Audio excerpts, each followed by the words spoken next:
Durand কাপের ফাইনালে উঠে আশা জাগিয়েছিল ডায়মন্ড হারবার।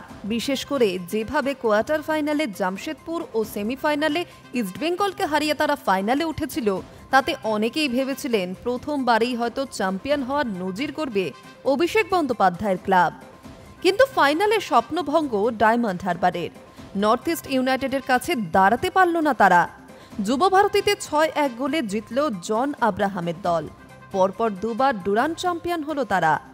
গতবার ফাইনালে মোহনবাগানকে হারিয়েছিল নর্থ ইস্ট, এবার বাংলার আরও এক ক্লাবকে হারালো তারা।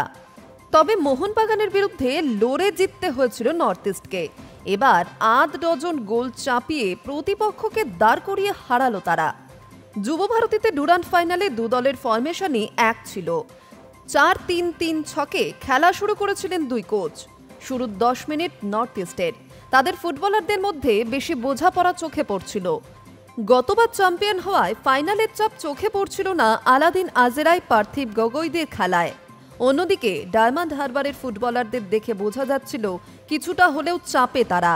বৃষ্টি ভেজা মাঠে দূর থেকে শট নেওয়ার প্রবণতা দেখা যায় নর্থ ইস্টের ফুটবলারদের পায়ে।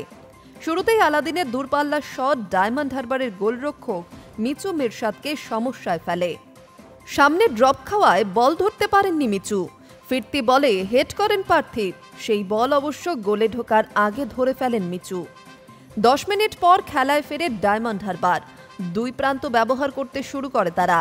ডান প্রান্তে জবি জাস্টিন ও বা প্রান্তে গিরিকের গতির সমস্যায় ফেলছিল নর্থ ইস্টকে। ফলে সুযোগ তৈরি করতে শুরু করে বাংলার ক্লাব। কয়েকটা সুযোগও পায় তারা। ২২ মিনিটের মাথায় গিরিকের ক্রসে উড়ন্ত হেড করেন জবি। তাতে গতি থাকলেও বল সরাসরি গোলরক্ষকের কাছে যাওয়ায় গোল হয়নি।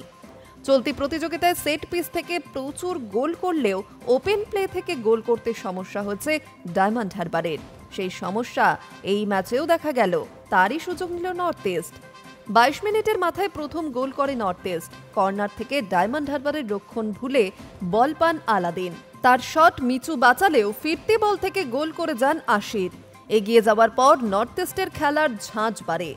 অনেক বেশি জমাট দেখায় তাদের। মাঝমাঠের দখল ছিল নর্থ ইস্টের পায়ে। দেখে বোঝা যাচ্ছিল জুয়ান পেদ্রো বেনালের পরিকল্পনার সামনে অসহায় হয়ে পড়ছেন কিবু ভিকুনা। প্রথমার্ধের বিরতির আগে ব্যবধান বাড়ায় ডায়মন্ড হারবার। বা প্রান্তে বল পেয়ে অনেকটা দৌড়ে বক্সে ঢোকেন পার্থিব। তার ডান পায়ের ইনস্টেপ থামাতে পারেনি মিচু। ২-০ গোলে এগিয়ে বিরতিতে যায় নর্থ ইস্ট। দ্বিতীয়ার্ধেও খেলার এক ছবি। নর্থ ইস্টের আক্রমণ অনেক সংগঠিত ছিল। বিশেষ করে গতবারের আইএসএল এর সর্বাধিক গোলদাতা আলাদিনের খেলা সমস্যায় ফেলছিল ডায়মন্ড হারবারকে। সেই আলাদিনের পায়েই তৈরি হলো তৃতীয় গোলের আক্রমণ। আলাদিনের ঠিকানা লেখা পাস ধরে গোল করেন থৈসেং। ০-৩ গোলে পিছিয়ে পড়ার পরেও হাল ছাড়েনি ডায়মন্ড হারবার। জবি, লুকা মায়েচেনরা মাঝে মধ্যেই নর্থ ইস্টের বক্সে পৌঁছে যাচ্ছিলেন। ৬৮ মিনিটের মাথায় কর্নার থেকে হিট করেন জবি। সেই বল মায়েচেনের মাথায় লেগে গোলে ঢুকে যায়। তার আগে পর্যন্ত নর্থ ইস্টের গোলরক্ষক গুরমিত সিং বেশ কয়েকটা ভালো সেভ করলেও সেই বল বাঁচাতে পারেননি। আগেই বাঁ দিকে সরে যাওয়ায় সময়ের মধ্যে দিক বদলে বল ধরতে পারেননি তিনি। এক গোল শোধ করার পর দেখে মনে হচ্ছিল হয়তো খেলায় ফিরবে ডায়মন্ড হারবার, কিন্তু কোথায় কি। ৮১ মিনিটের মাথায় জাইরো নর্থ ইস্টের হয়ে চতুর্থ গোল করেন। তার কয়েক মিনিট পরেই গোল করেন গাইতান। দুই ফুটবলারই পরিবর্তন হিসেবে নেমেছিলেন। জোড়া গোলের পর খেলার ফল নিশ্চিত হয়ে গিয়েছিল। তবে নর্থ ইস্টের আক্রমণ দেখে মনে হচ্ছিল আরও গোল করবে তারা। সংযুক্তি সময় পেনাল্টি পায় নর্থ ইস্ট। গোল করেন আলাদিন। ৬-১ গোলে জিতে মাঠ ছাড়ে নর্থ ইস্ট। চওড়া হাসি দেখা গেল দলের মালিক জনের মুখে। যুব ভারতীতে যে কয়েক হাজার নর্থ ইস্ট সমর্থক এসেছিলেন তারা দলের জয়ের উল্লাসে মাতলেন। High news network.